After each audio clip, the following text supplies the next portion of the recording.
In a world that sees you as ordinary, plain, or just average, know that at home, to the ones that call you dad, you can be seen as so much more.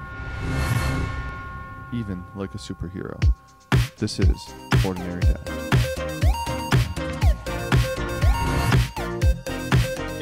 Hey guys, what is going on? We just want to say we hope that you enjoyed the first part of our talk on cystic fibrosis. Yep. If you haven't, please go back and watch it. It's up on YouTube. It's on all our social media. It's a great interview that we started with Riley Prather about his daughter and cystic fibrosis. We left it with quite the cliffhanger, I would say. Yes, we definitely did. So go ahead and we hope you enjoy the second video, and then we're going to end up having one more for this whole series, and we hope you guys enjoy it. Yeah, so my daughter has cystic fibrosis.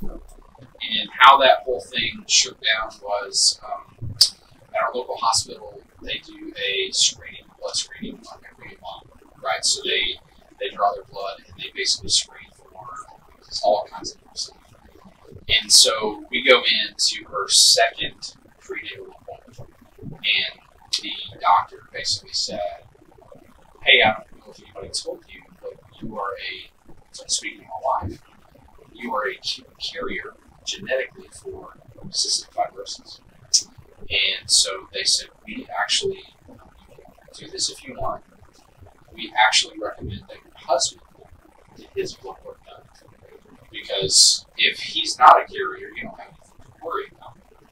And so we're like, it's cystic fibrosis. Like, we didn't even know what it was. We had no family history of it. There's no family history of any genetic abnormalities in either of our families, as far as we can see.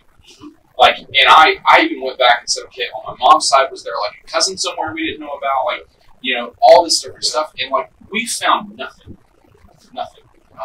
And so, you know, I guess it's just statistically how everything worked out. So that's why I was like, yeah. So I went and did, and it was expensive. It was like $1,200 to get my blood work done. But I looked at my wife and I said, it's expensive, but it's up to you. Like, if this is even a possibility, would you want to know? And she said, yeah, I would want to know. And so I was like, okay, cool. So we go do blood work, and I'm thinking, you know, we're going to rock along, nothing's in my family, you know, whatever. And sure enough, it comes back, they're like, not only are you a genetic carrier, but it's the same mutation as she has. And I'm like, okay. Yeah. So then we started looking at, you know, all the different stuff. We went to UConn in Farmington to meet with a genetic counselor, and they basically explained, okay, like when you look at the pedigree chart, you've got a recessive trait of CF, she's got a recessive trait of CF. There's a 25% chance that your baby won't even be a carrier. She'll be fine. There's a 50% chance. So one block is no CF. Two of the 4 blocks are like she's just a carrier of it, just like you guys are. It's not going to affect her. But then there's this one block that your daughter will get both defective mutations from her and you, and she will be a CF patient. I don't mean to cut you off, man. Back up a little bit. Like, man, like it seems like that escalated quickly, but I'm sure it didn't. Like at the time, like would you just walk through like kind of like from when you first hear that news, that emotion, to when you're like the reality of like 25% chance that like this is gonna happen. Yeah, we're talking 2 weeks. Yeah, from the time I found out to the time that like we're meeting with the genetic counselor, it was like 2 weeks. Yeah, so then from there it was like, how do we know what our baby's gonna have? And it was either because she was too late gestationally to do like one like a test that they would normally do. So we ended up having to do an amniocentesis. It was either amnio or it was just wait until the next one. And so I looked at my wife and said, hey, what do you need? You know, like, what do you need to step through this? And she basically said, I want to know if or not, because if she does have CF, my wife said, I want to be able to breathe now. That way when she gets here, it's happening. And I was like, yeah, that makes perfect sense to me. So we we went ahead and went through with the amniocentesis, which is basically they stick a needle into the amniotic fluid because Pippa's DNA was being excreted and different things through normal processes. And so they tested it. And, you know, all these tests, none of them were covered by insurance. And, like, you know, yeah, because insurance is like, it's elective testing. And I'm like, you know, so, you know, $1,200 for hers, $1,200 for mine. And then the amniocentesis wasn't necessarily covered for the genetic testing for that. That was like $4,000. That miraculously, all of this got turned into $400. I don't know how we did it, but I get a bill in the mail, and it's like $400. And I called the company, and I was like, "Listen, this has got to be a mistake." And they were like, "No, we did some adjusting, and that's your portion." And I'm like, "What?"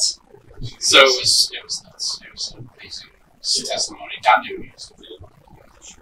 So yeah, we you know, I'll never forget. We got the phone call. It was I think it was late June. My daughter was to be born. July 1st was her, or July 4th actually was her due date. And it was late January, early February, and the maternal fetal doctor called and said, "Hey, I hate to tell you this, your daughter is CF, and you know, if you guys want to talk about options, let us know." And we're like, "Well, number one, thank you for doing your job, because that's an incredibly hard phone call to make. Yeah. You know, for any doctor to have to call a family and be like, a baby that you've been hoping for, a baby that you've been praying for, is going to be born with a genetic disease that doesn't have a cure. Oh, by the way, if you want to talk about options, we're here for you." You know, we were just able to say, number one, thanks for doing your job, but number two, that baby has a purpose. And so we believe that God ordains life. He ordains all life, even if it's broken. And so, you know, we decided we were going to move forward with pregnancy and trust that there was going to be a great plan and purpose for our little girl. And it's kind of funny because now she's like a local celebrity. I was actually out walking the other day. It was just me and her on a little dad walk, and she was in her stroller. And we're we're a mile away from our house, and the mail truck pulls over. "Is that Pippa?" I was like, "What?" You know, like, so there's been enough awareness of who she is and what she's going through that like people are like curious. Yeah. So it was fun. What was your initial response to that phone call? Obviously, that's a tough. You guys knew it was a possibility. Obviously, you're sitting there, you're going through everything, but now you find out, okay. And obviously, like your wife, like I'm still in awe of like her mindset. Like, that's such a beautiful thing. Like, no, I want to do this. So when she comes, like, there's nothing going to be sad about it. Like, this is our daughter. This is how we're treated. But initially, like, so what was going through your mind? What were you feeling? Like, what were like? Sort of like were the two of you almost on the same level with things, or were you kind of like different mindsets with it? So she's very much a I want to call it passive processor. I'm a very active processor. So when stuff happens for me, I want all the information right now so that I can formulate a plan and move forward. She was like, "I'm going to take some time to breathe, and we're going to," like, she wanted to do some personal heart work. Like, so just gospel tools that she has, just telling herself the truth about the situation. And so, you know, because even when your world gets rocked like that, you have to remind yourself of things like God is good, He is sovereign and in control of this situation. She has a purpose, this little girl has a purpose. All these different things that you have to remind yourself of, because if not, your mind's going to go to places that are dark. Deep darkness can settle in moments like that, especially just walking through something like CF. That's an incurable disease. It's a progressive disease, which just means it gets worse as she gets older. Life expectancy of a CF patient right now is in the early 40s. So, like, we're looking at this and going, yeah, our daughter may get to like 42, 43 before she dies, which is better than it was 20 years ago. And there's some new medication that maybe it's going to push it further, but we still don't know what that's going to do to life expectancy. But like it's just really difficult to hear. Like, you know, hey, your daughter has a disease that doesn't have a cure, and it's genetic. So there's, you know, all these different things. Man, yeah, especially like when you bring to God and to like how your prayer life like does such swings sometimes. You know what I mean? With some of that stuff. I could not, and I know I'm a pastor. I'm supposed to say this, but even just as a normal dude, like I could not have walked through something like that without faith, without being able to look and go, okay, there's purpose to this. It's not an accident. She is not an accident. All of this stuff, those truths that both of us really had to rehearse to ourselves, and we had to rehearse to each other in conversation. Without those, like, man, It's crazy how the reassurance, how he uses reassurance. It's just, we would have been in a dark place. Sure. I don't know that our marriage would survive it. Sure. I don't know that personally both of us would survive it. I think we'd both just be nervous wrecks. We'd be in deep, dark depression, anxiety, whatever you name it. And it's just, because I know even with faith, like I get that way sometimes. That's like, wow, you know, so it is difficult. It's hard. It's a hard thing. Dude, I can't, like, because I was a little hit. Can you imagine? Yeah. Walking through that. Do you see, it's neat. It's almost like you have a new mission field now with the Cystic Fibrosis community. Yeah.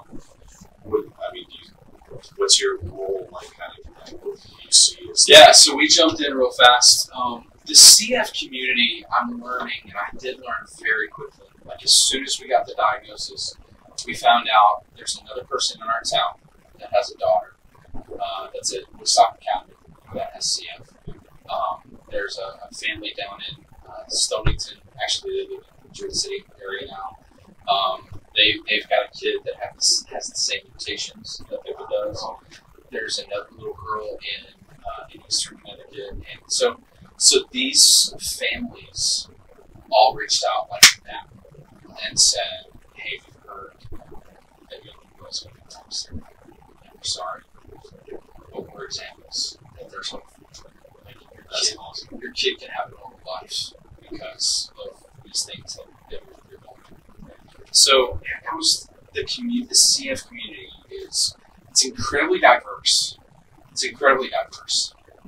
It's largely Anglo because CF is actually, it's weird. It's a Northern European origin disease. So my wife is Scottish of origin, and I'm Welsh English origin. So like there's the lineage of all those, so that Northern European thing. So there are very few African Americans that have CF. There are a few, but very few African Americans that have CF. There are very few Latino Hispanics that have CF. So mostly it's just white people of European descent that have CF. And so, but even within the lack of diversity in race, there's an incredible diversity of lifestyle. And so people of all sorts of creeds come into this thing, and they're all like on this mission, like we want to, we're going to fight until CF stands for cure family. That's the idea. And so that community has been so encouraging. And I just basically said, I don't know what I'm doing, but I'll help however I can. Yeah. So we've been able to partner with them in some different fundraisers and different things that they've done along the way. And that's awesome, especially to like to engage people, so to kind of get out of that dark spot, good go and stay. Yeah, you know what I mean. Like, no, let's and that's one of the things. One of the things that people said, like immediately, don't Google cystic fibrosis, because I was like, where else am I going to get the information? It's your first thing. They said you need to go to the website for the Cystic Fibrosis Foundation. That's where you're going to get the most up-to-date, medically and scientifically truthful information. And so their website is great for someone who doesn't know anything about CF, who is getting introduced to it. And then, so I looked at all that first, and then I Googled it. And dude, all the Google stuff is like doom and gloom. It's like, your kid's going to die by age 10. Oh my gosh. And, And like, which is why they told you not to watch. Absolutely, absolutely. Yeah. And so it's there is some stuff that is doom and gloom about it, no doubt. But it was really helpful and thankful for the CF Foundation and what they do. So obviously you've clearly shown like you're a research guy that you go through and you want to make sure you're understanding absolutely everything that's going on from your wife's pregnancy before you do this to now. So obviously the pregnancy is going along, and then what kind of preparation did you guys do within your house to kind of get ready for the big arrival of it? Yeah, so it's just really in a lot of ways, it's just kind of big stuff. So there's nothing really. Yeah, so we had to obviously clean, and it was pretty crazy because COVID happened. The pandemic started in March, and she was due in July. And the crazy thing is one of the things that CF families do all the time is infection control. So it's you wear a mask. Like for instance, if I get a runny nose, a little cough, or anything like that, I wear a mask around my daughter because that's just normal infection control measures that the world really didn't know about. But CF families are like, shh, I've been doing this forever. It's Tuesday. Yeah, exactly. Right? And it's when you bring in your groceries, wipe them down. When you all those crazy things like that. We don't necessarily go to that level. Yep. But as soon as I hit the house, I'm washing my hands before I ever interact with my daughter. Obviously throughout the pandemic, I've been masking, and even though I'm vaccinated, I'm still masking, doing things like that, just to make sure that my daughter is as safe as she possibly can. So it's just normal infection control. Sure. And so we started doing that along with the pandemic, but we just knew that was going to be normal. Yeah. So just simple things like not just drying your countertop off, but like go ahead and using Clorox wipes on the countertop, sanitize it, different things like that just really help the infection control in the house. What we didn't know was that any source of standing water has bacteria in it, potentially. So any sort of faucets that aren't cleaned and whatever else. So like I hadn't cleaned a shower head ever. And most people don't. Yeah, but that's stuff that you can have Pseudomonas aeruginosa in your shower head. And so when you turn that tap on, and steam starts rising, that bacteria gets released in the air. And for our kid, like if she walks in the bathroom that's steamy and we haven't cleaned our shower head in a while, then that can infect her lungs and send her to the hospital. That's crazy. Yeah, microbiology is really simple. It really does. That's something else. So, backing up a little bit, you guys got this phone call. What does the rest of the pregnancy look like up to the day that Pippa's coming? Normal baby stuff. That's awesome. Normal baby stuff. Yeah, there was. I did ask them. I was like, "What do we need to look out for? What do we?" So like every time they're doing an ultrasound, I'm like, "What do you see? What do you see?" Yeah. And basically they're like, "That's awesome." And so it was just normal preparation, normal pregnancy stuff. It was like, well, your back's hurt. Let's get you the chiropractor to get you stretched out, whatever else. And so, normal baby stuff. How was Cassie during pregnancy? She was a rock star. Yeah. My wife is, and she is, man. Everybody at our church knows, like, my wife is a rock star, and she handled the pregnancy so well. Was there anything particular, like, she felt like, was there like a craving that she liked that you were like, I got you, it's on speed dial, I'm gonna help you out? Or was it just we ate a lot of ice cream. Awesome. We ate a lot of ice cream, yeah. No, that was about it. That's awesome. Cool. So, what is the day Pippa's born? Yeah. It was joyful, but it was scary. Yeah. So she had one of the things that people are concerned with CF and a baby that's born is this thing called meconium disease. Basically, it's where the meconium gets stuck in your intestines because CF is not just the lungs, but it's also the digestive tract. And so for people that may not know what CF is, cystic fibrosis is a genetic mutation that's inherited from both sides of the family. That basically on the 7th chromosome, there's a protein called the CFTR protein, and it tells your body how to handle salt. So normally, like when we sweat, salt comes out a little bit. a CF patient, all the salt comes out. So what happens is, because salt is not absorbed by the cells correctly, or sodium is not absorbed by the cells correctly, what ends up happening is the mucal membranes, the mucous membranes in the body, instead of producing normal watery type mucus to kind of help lubricate, whether it's the lungs and put moisture in the air, or lubricate your digestive tract, instead of being normal watery type mucus, it's like really thick, sticky. Like, I don't know if you ever like hawked a loogie. It's been that thick, sticky stuff. Imagine your whole body on your inside coated with that. That's cystic fibrosis. And so what happens normally, like in your lungs, is the cilia, these little hair-like structures on the lining of the lungs. It moves the mucus throughout your lungs, and it normally just moves it out of your airways to your throat, and you swallow it when you sleep. That's what's normal. What happens in CF is it gets stuck there. And when that mucus is stuck there, it becomes a trap for bacteria to stick to. So like, we breathe in stuff all the time, but normally our body clears it and it doesn't affect us. The CF patient, when they breathe it in, it sticks there and it just starts growing. So we have to do, and from day one, we had to do like treatments for Pippa to like beat her chest and help break that mucus up to get out of her system. All right, guys. Well, I hope you guys enjoyed that part of the video. We hope you guys stay tuned for the next part. Make sure you like, subscribe, share with your friends. Have more than ordinary day.